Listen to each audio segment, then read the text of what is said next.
வேலைக்கு போக போறோம். எல்லாம் கரெக்டா இருக்கா? எல்லாம் ரெடியா இருக்கு. டேய், அண்ணன் மேல செருப்பை வேகமா வீசு. ஏன்டா என் மேல செருப்பு வேகமா வீச சொல்ற? அப்பதானே ஜனங்களுக்கு உங்க மேல சிம்பத்தி வரும், ஓட்டு வரும், காசு வரும்ல. ஓட்டு வரும், காசு வரும்னா செருப்புல என்ன வேற எதுல வேணாலும் அடிக்க சொல்லு. வா மேடைக்கு போடா. நம் வெற்றியின் ஆரம்பமாகவே நான் நினைக்கிறேன்.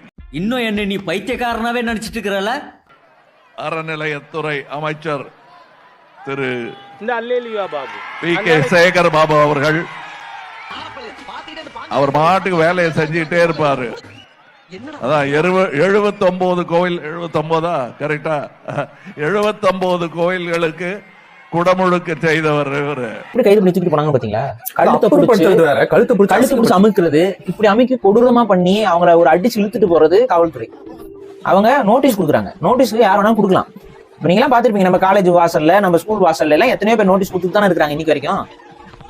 நோட்டீஸ் கொடுக்கறதுலாம் ஒரு பெரிய குற்றமா? நோட்டீஸ் கொடுத்தா இப்ப என்ன, அதுல என்ன ஒரு சட்டம் ஒழுங்கு கெட்டு போயிருது?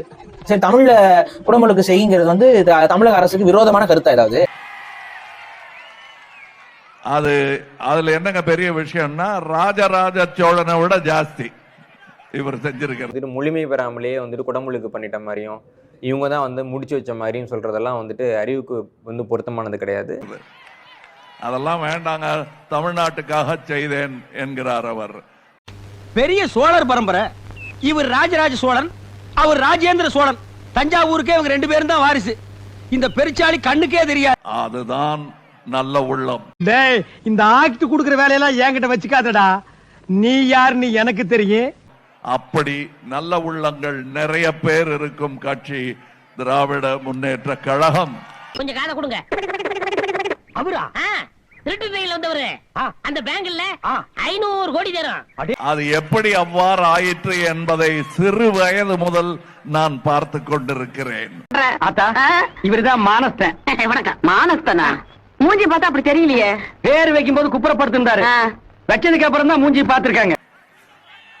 3 தலைமுறைகளாக எனக்கு திராவிட முன்னேற்ற கழகத்துடன் தொடர்பு இருக்கிறது என்பது மறைக்க முடியாத, மறுக்க முடியாத உண்மை. அந்த கலைஞரின் மகனாக இருக்கக்கூடிய நான் சொல்கிறேன்.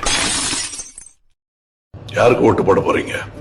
குடும்ப அரசியல்ங்கிற பேர்ல நாட்டையே குழி தோண்டி புதைச்சு. கூட்டத்தை பார்த்தா அகநானூறு புறநானூறுங்கிறானுங்க, கூட்டம் மறைஞ்சா 200 300ங்கிறானுங்க.